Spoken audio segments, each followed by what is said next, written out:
पिलाते हैं साहब, जबरदस्ती पिलाते हैं।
नहीं साहब, मैं पीना नहीं चाहता।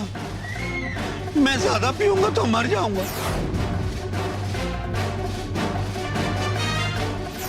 मैं सच कह रहा हूं साहब, लेकिन वो लोग मुझे जबरदस्ती शराब पिलाते हैं साहब, जबरदस्ती पिलाते हैं।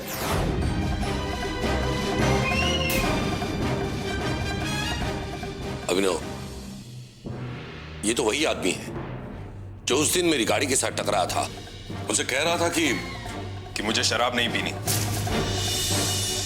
अगर मैं और शराब पीऊंगा तो मैं मर जाऊंगा। एक मिनट अभिनव, तुम्हें कैसे पता चला कि ये मुझसे यही कह रहा था? चीफ, क्योंकि ये आदमी कल मेरी बाइक के आगे आया था और वो ये भी कह रहा था कि मुझे मत मारो, मुझे बचा लो।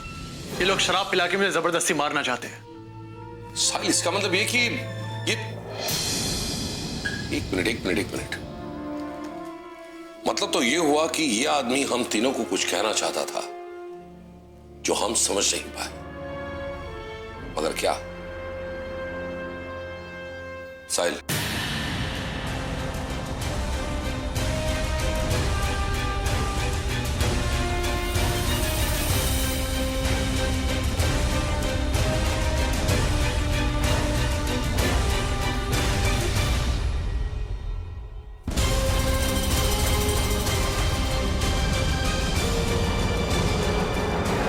ये देखिए चीफ, इस आदमी का नाम जयराम वाघमारे है और ये वकोला की कुबेर चौल में रहता है। जयराम वाघमारे। फिलहाल तो इसकी हालत काफी सीरियस लग रही है। इसे फौरन हॉस्पिटल पहुंचाने का बंदोबस्त करो।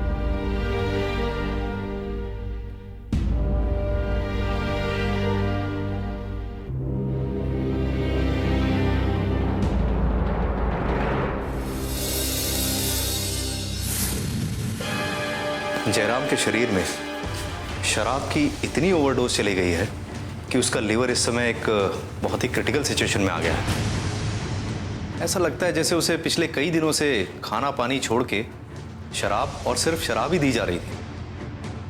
लेकिन ये कहना बहुत मुश्किल है कि वो बच पाएगा या नहीं। ओके?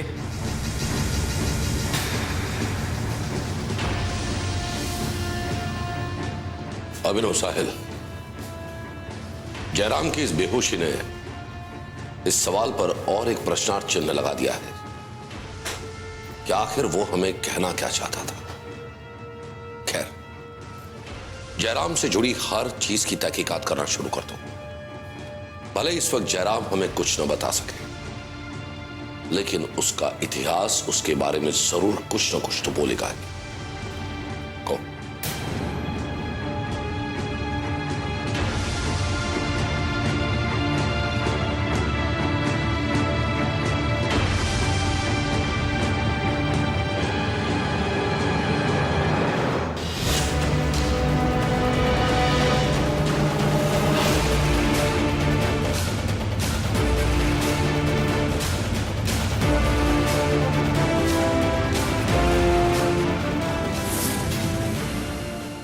साहब, यही है जयराम का घर।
साहिल, ये जयराम तो बहुत ही गरीब आदमी लगता है।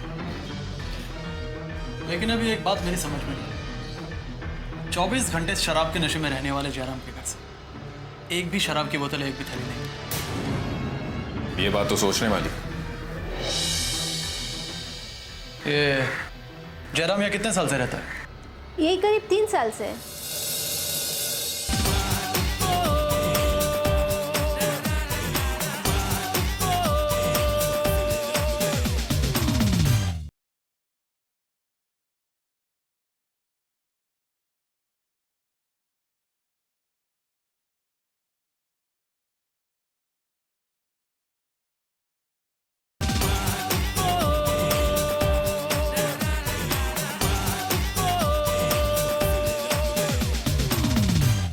ये जयराम यहाँ कितने साल से रहता है?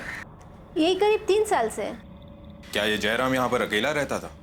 हाँ साहब, पर हमने सुना है कि 7 साल पहले उनके बीवी और बच्चे गांव के बाढ़ में बह गए थे।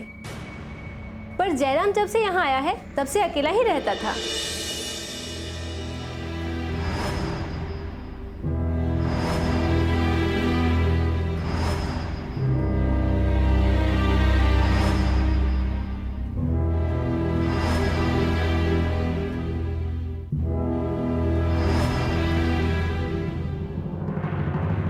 अच्छा एक बात बताओ, क्या कभी जयराम को कोई दोस्त या रिश्तेदार उससे यहाँ मिलने आया था? नहीं साहब, लेकिन मैं कभी कभी सोचती हूँ कि आवारा घूमने वाला जयराम को खिलाता कौन था और इतनी शराब पिलाता कौन था।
इसका मतलब हमें यहाँ के पोस्टमैन से मिलना पड़ेगा।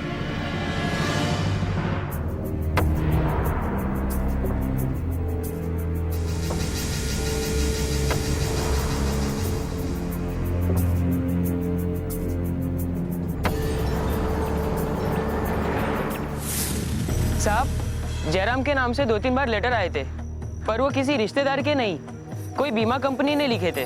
बीमा कंपनी? कौन सी बीमा कंपनी? मैं कब से वो कंपनी का नाम याद कर रहा हूँ, पर याद नहीं आ रहा। देखो ठीक से याद करो, कंपनी का नाम क्या था? PIC कंपनी या फिर ग्लोबल इंश्योरेंस या ITTI प्रूडेंशियल? याद करो।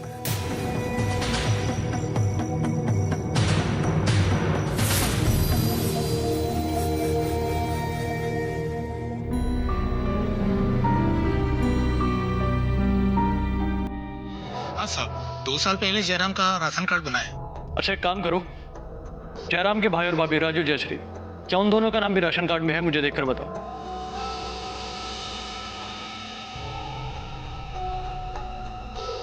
हाँ है सर। ओके, मुझे इन दोनों का पूरा पता और फोटो चाहिए। Okay sir.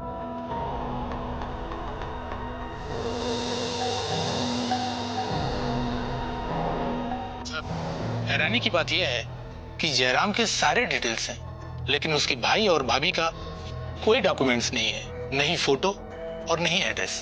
क्या? लेकिन ये कैसे हो सकता है? और आप लोग इतने लापरवाह कैसे हो सकते? आप लोगों ने एक बार भी देखा नहीं? सर, उस वक्त मैं यहाँ नहीं था। हाँ लेकिन सर, यहाँ देखिए, जयराम के एप्लीकेशन फॉर्म पे उसके भाई और भाभी का एड्रेस लिखा हुआ है। ये देखिए सर।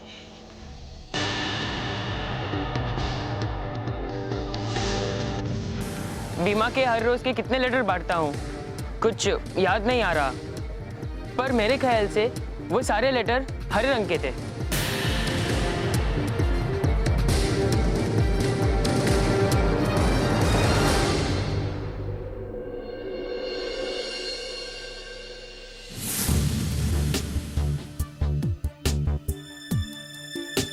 ये सारी बीमा कंपनी में से सिर्फ ग्लोबल इंश्योरेंस कंपनी है जिसके सारे लेटर्स और मोनोग्राम हरे रंग के हैं।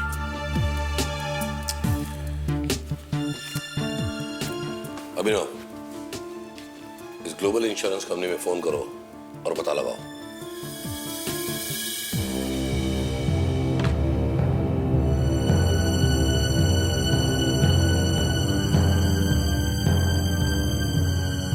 हेलो, ग्लोबल इंश्योरेंस, मैं कमांड फोर्स से बोल रहा हूं। देखिए मुझे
कमाल है, जोबड़पट्टी में रहने वाला एक शराबी और उसके नाम पर 2.5 करोड़ का बीमा, उसका बैंक में अकाउंट भी और इतनी भारी रकम के इंश्योरेंस प्रीमियम भी वो ठीक तरह से रेगुलरली भरता है। ये चक्कर कुछ समझ में नहीं आया। चीफ, ये गुत्थी तो आप जयराम के भाई और भाभी ही सुलझा सकते हैं। ये नहीं हो सकता शाइना। चीफ, मैं राशनिंग ऑफिस से मुझे जयराम के भाई और भाभी का पता मिला था। मैं उस पते पर गया भी था। और सबसे खास बात चीफ, उस पूरे इलाके में राजू और जयश्री वाघमारे को कोई भी नहीं जानता है। इसका मतलब चीफ, जयराम वाघमारे के भाई भाभी नहीं, राशन कार्ड में अपनी गलत डिटेल्स लिखवाई। मगर आखिर उन्होंने ऐसा किया क्यों? जी, कहीं ऐसा तो नहीं है जयराम कोई गैंगस्टर या फिर 2 नंबर ही हो, जो कि लो प्रोफाइल रहने के लिए एक छोटी सी खोली में रहता हो? नहीं शायद, मुझे नहीं लगता है कि जयराम ने खुद ये सारे इंश्योरेंस प्रीमियम भरे, क्योंकि दिखने में तो वो बिल्कुल अनपढ़ लगता है। मुझे ये भी नहीं लगता कि बैंक के इतने सारे और बड़े ट्रांजैक्शन जयराम अकेले हाथों कर सके। अभी तुम बैंक जाकर इस बारे में पता लगाओ, और साहिल तुम इस बात का पता लगाओ कि जयराम की इस इंश्योरेंस पॉलिसी किस एजेंट से ली गई है।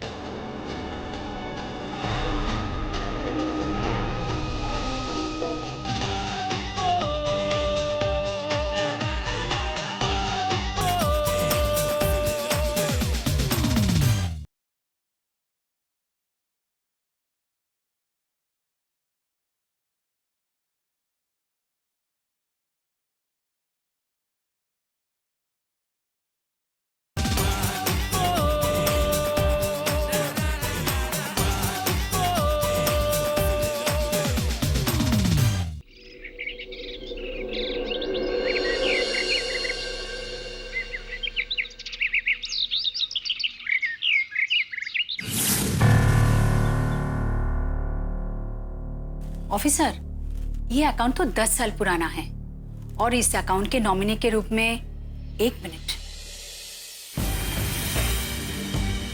हाँ, कोई जयश्री और राजू वाघमारे हैं, जयराम के भाई भाभी। अच्छा मैडम, आप बता सकते हैं कि इस बैंक अकाउंट की सारी ट्रांजैक्शंस कौन किया करता था? I mean, जयराम के साथ कोई और भी आता था? सर, ये आदमी तो अंगूठा छाप है, इससे तो लिखना पढ़ना नहीं आता। हाँ, मुझे अच्छी तरह से याद है, जयराम के साथ हमेशा एक आदमी आता था जिसकी दाढ़ी थी और कैप पहनता था।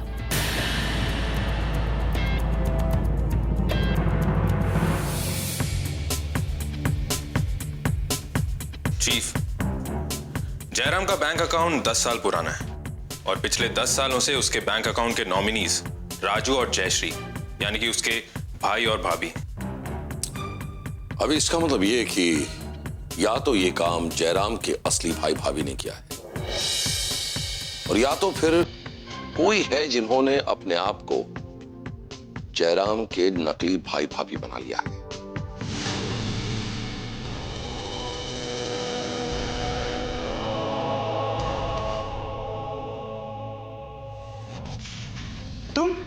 तुम यहाँ क्यों आए हो?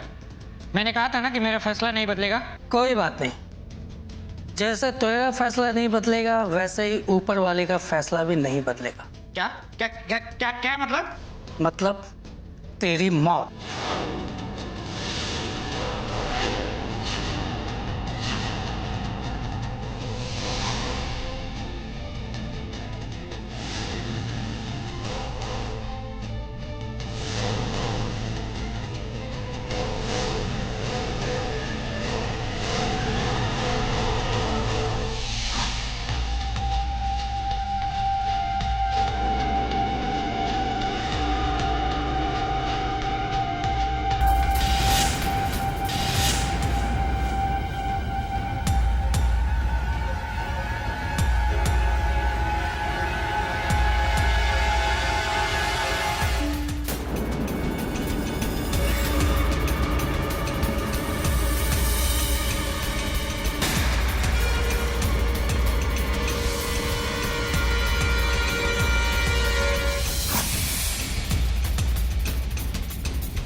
यही है सर जो जयराम के साथ बैंक में आता था।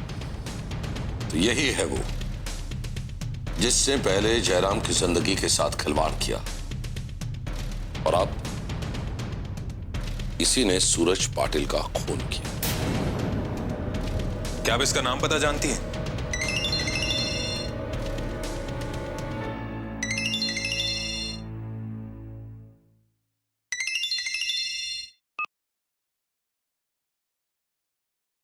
जगह डॉक्टर साहब,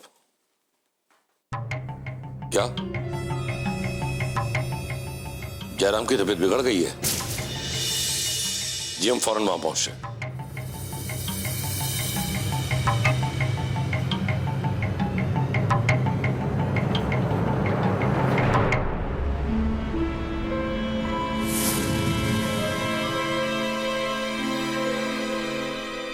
अरे अच्छा हो आप लोग आ गए, आप मेरे साथ आइए।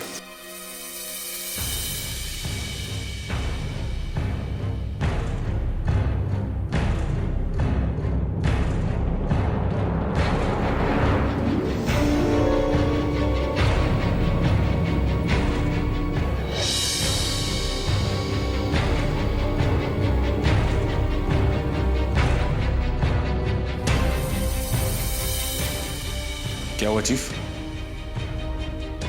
जयराम तो इस गुत्थी को सुलझाए बगैर ही चला गया, लेकिन हमें तो हमारी ड्यूटी निभानी होगी। अभी एक काम करो, सारे न्यूज चैनल और अखबारों में यह खबर छपवा दो कि जयराम की मौत हो गई है, और साथ में यह इंफॉर्मेशन भी देना कि अगर जयराम का कोई भी करीबी रिश्तेदार है तो 1 हफ्ते के अंदर अंदर उसके अंतिम संस्कार के लिए आ जाए।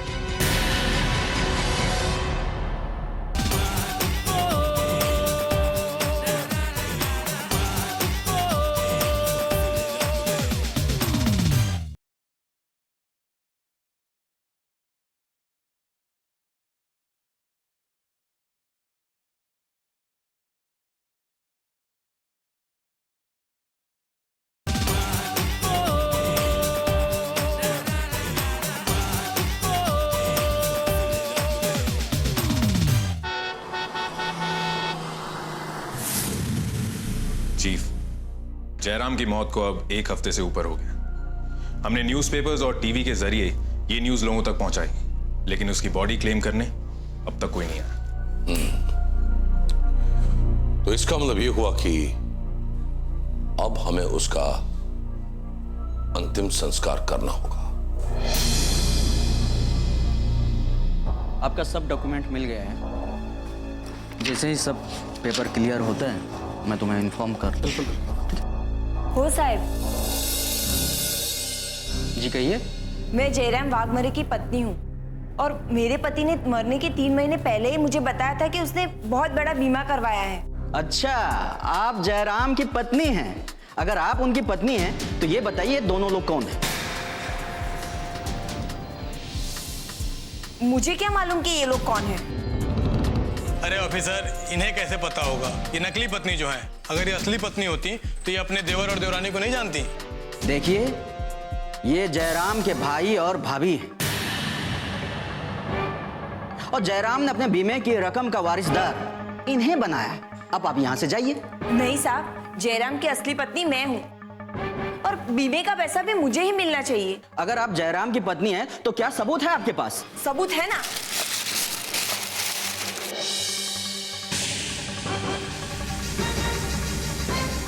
ये देखिए राशन कार्ड, और ये देखिए शादी की तस्वीरें।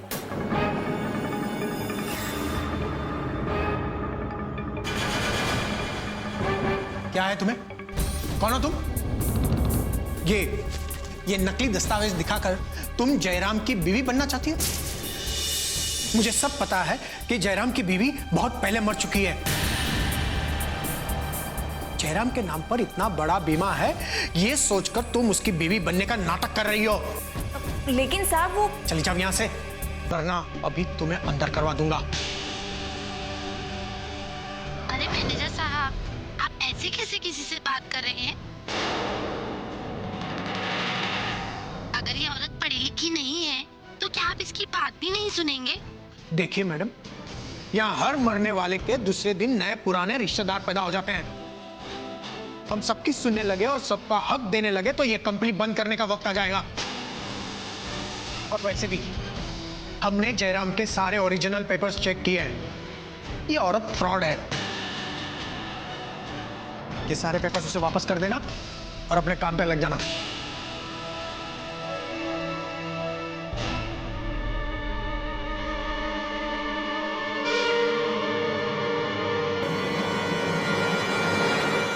जयराम की बीवी जिंदा कैसे हो गई मर गई थी ना वो, ठीक है, तो उसे फिर से मुर्दा कर दो।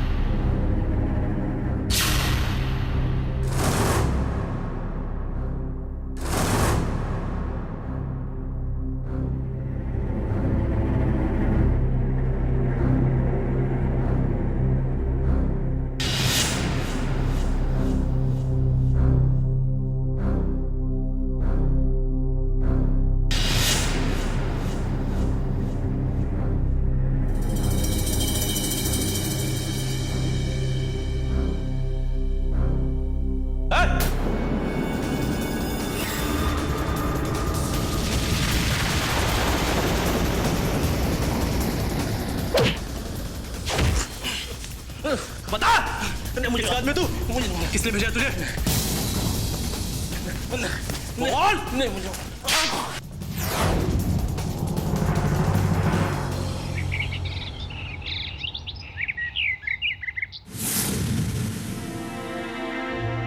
चीफ, ये देखिए जयराम के नकली भाई और भाभी का असली सरनेम। अच्छा, तो ये बात है, नकली राजू और नकली जयश्री का असली सरनेम ये है। मतलब हमारा शक बिल्कुल सही निकला। एक बात तो पक्की है कि उस मास्टरमाइंड का इन दोनों के साथ बहुत ही गहरा संबंध है।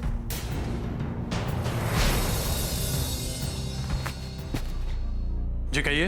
जी, हम जयराम वाघमारे के भाई भाभी हैं। मैं राजू और ये मेरी पत्नी जयश्री। लेकिन जयराम जी की मौत के बाद हमने अखबार में इश्तिहार दिया था। उस वक्त आप लोग जयराम जी की अंतिम विधि के लिए आगे क्यों नहीं आए? साहब हम सांगली के पास एक छोटे से गांव में रहते हैं। दिन रात खेत मजदूरी करते हैं, अखबार वगैरह नहीं पढ़ते साहब। वो अखबार उस दिन रद्दी में पड़ा और हम लोग यहाँ आ पहुंचे। हम कैसे मान लें कि जयराम के असली भाई और भाभी आप ही? हम सारे कागज साथ लाए हैं सर, ये देखिए।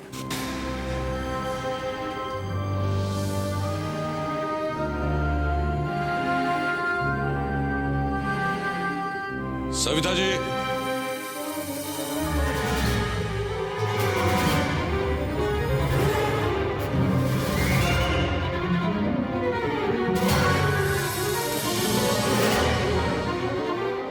राजू वाघमारे और जयश्री,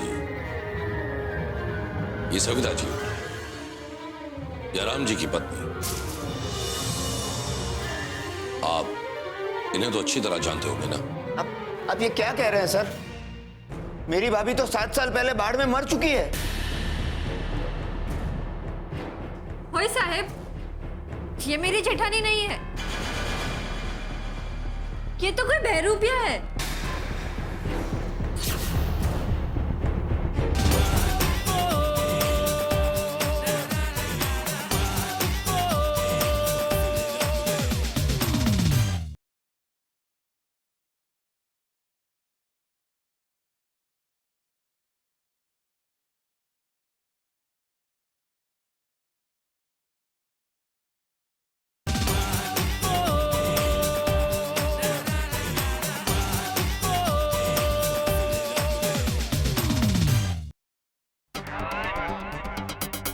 शुक्ला जी, ये सारी फॉर्मेलिटीज होती रहेगी।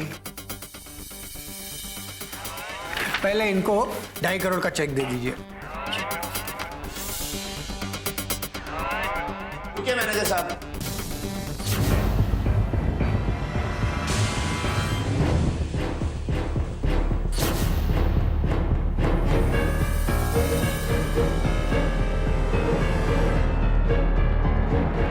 आप लोग कौन है और ऐसे अंदर कैसे आ गए? साहब, हम जयराम के असली भाई भाभी हैं। मैं राजू वाघमारे और ये मेरी पत्नी जयश्री वाघमारे।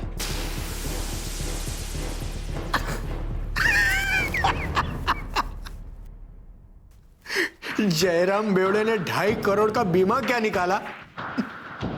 सारी दुनिया उसके भाई भाभी बन गई। अरे नहीं साहब, आप चाहे तो हम साबित कर सकते हैं हम ही जयराम के असली भाई भाभी है। ठीक है, तो फिर साबित करिए और फिर आइए। चलिए चलिए चलिए चलिए, जाइए बाहर जाइए।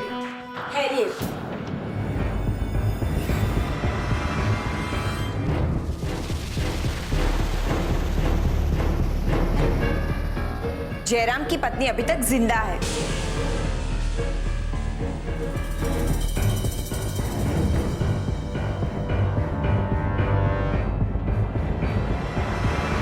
तुम जिंदा हो?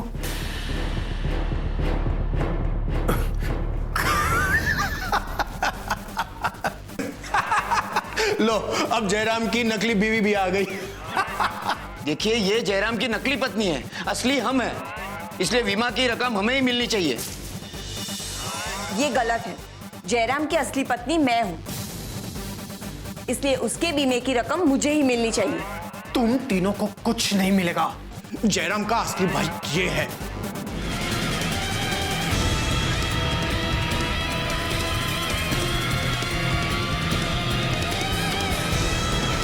जयराम ने मरने से पहले अपना वारिसदार इसे चुना था। जयराम जिंदा है।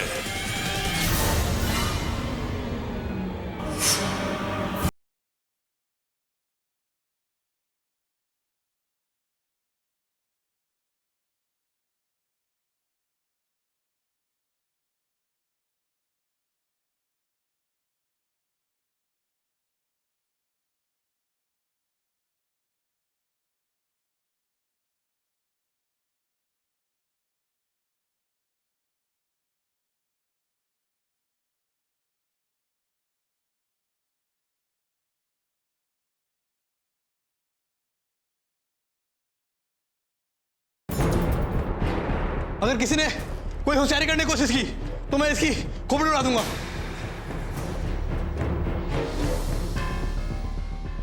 बोल रहा हूं मैं इसकी जान ले लूंगा, बता रहा हूं मैं।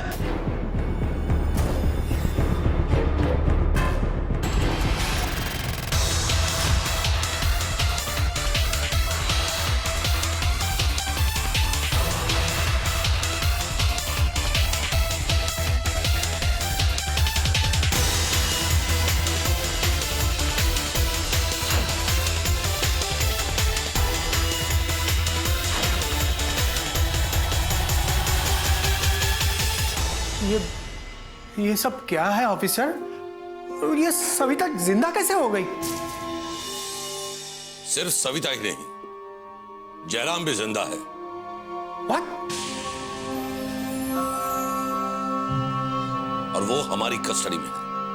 और हाँ, तुम जिसे जयराम की पत्नी समझ रहे हो, असल में वो शिल्पा, कमांड फोर्स की खुफिया एजेंट।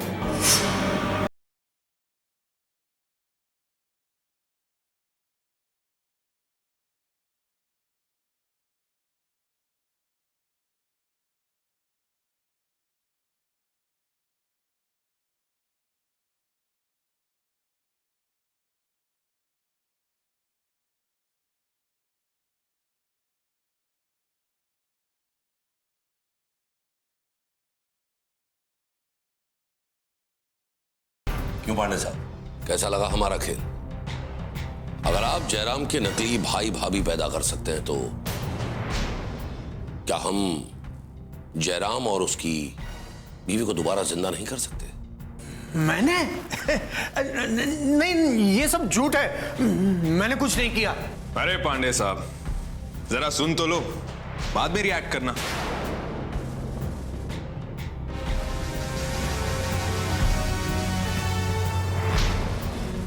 दरअसल जब जयराम हॉस्पिटल में था तब हमें पता चल गया था कि ये 2.5 करोड़ के बीमे का चक्कर है, और उसके बीमे के पैसे उसके मरने के बाद उसके नॉमिनीज को मिलते। और इसीलिए हमने 3 महीने तक इंतजार किया पांडे साहब, ताकि हम इंश्योरेंस पॉलिसी क्लेम करने वाले को पकड़ सके।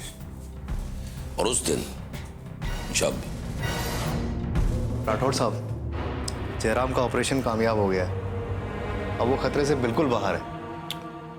देखिए डॉक्टर साहब, अगर जयराम बच गया तो हम गुनहगार तक नहीं पहुंच पाएंगे। आप समझ रहे ना मैं क्या कह रहा हूं? जयराम बचा नहीं है, जयराम मर चुका।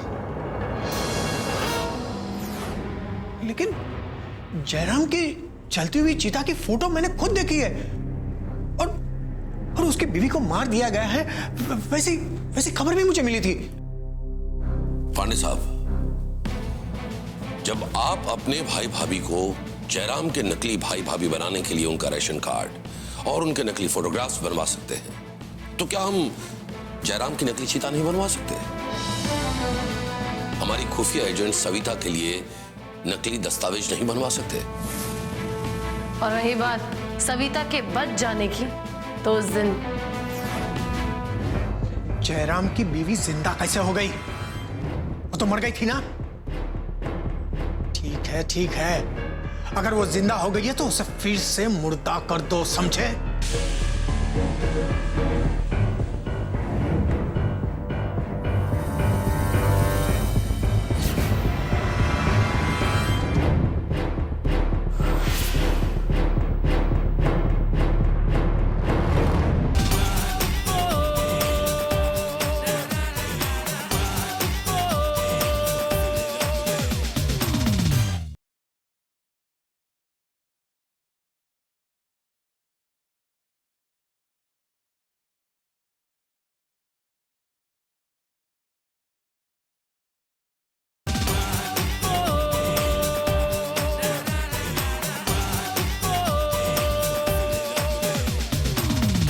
और हमने जयराम के घर में तुम्हारे गुंडों को फंसाने के लिए जाल बिछाया, ताकि सविता का मारने का तुम्हारा प्लान उल्टा हो जाए।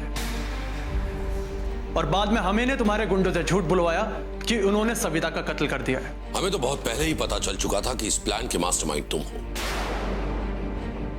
और जब हमें यह पता चला कि नकली राजू और नकली जयश्री के असली नाम अरुण और आरती देव नहीं, बल्कि अरुण पांडे और जयश्री पांडे है,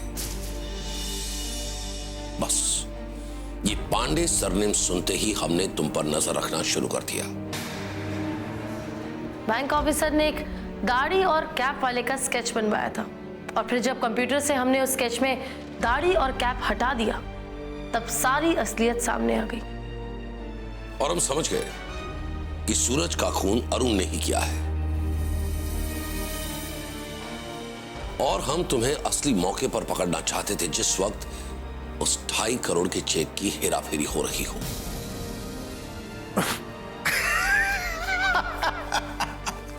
अच्छी कहानी है, काफी अच्छी कहानी है। आपको क्या लगा मैंने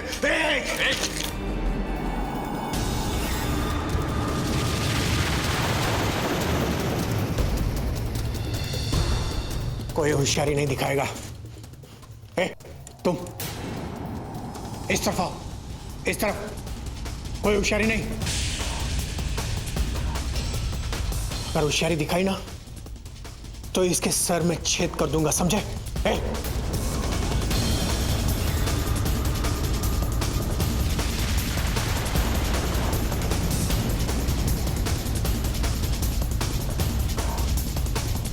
बिल्कुल होशियारी नहीं करना, समझ गए?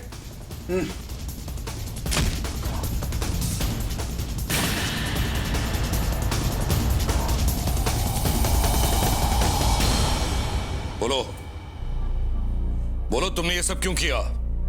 बोलो।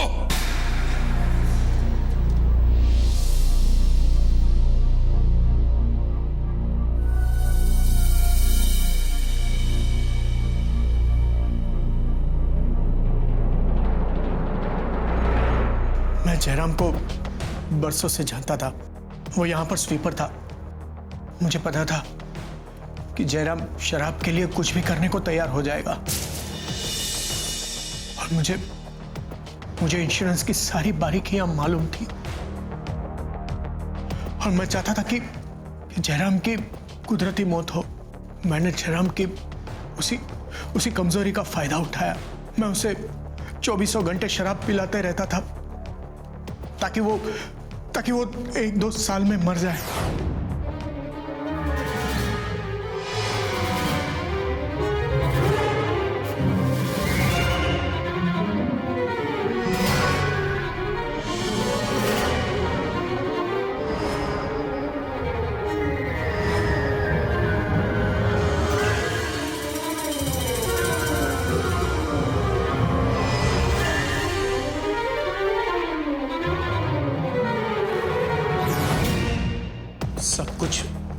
हमारे प्लान के हिसाब से चल रहा था, मगर जयराम ने कमांड फोर्स की मदद ली और सब चौपट हो गया। तुम लोगों ने पैसों के लालच में आकर एक गरीब और निर्दोष इंसान को मौत के कगार पर लाकर खड़ा कर दिया और अपने ही साथी सूरज का कत्ल भी कर दिया। अब हम लोग तुम्हें फांसी की कगार पर लाकर खड़ा कर देंगे, फिर वहां बैठकर करते रहना इंतजार अपनी मौत का, जब तक असल में तुम्हें फांसी नहीं हो जाती। जब पैसों के लिए कोई भी गुनाह होता है तो उसके लिए सिर्फ और सिर्फ इंसान का लालच और पैसों की हवस जिम्मेदार होती है। और इसीलिए मेरी एक बात को याद रखिए, रातों रात अमीर बनने के लिए गुनाह की राह कभी ना अपनाइए, क्योंकि कभी भी किसी को भी तकदीर से ज्यादा और समय से पहले कुछ नहीं मिलता। मेरी इस बात को याद रखिए, सावधान रहिए, सुरक्षित रहिए।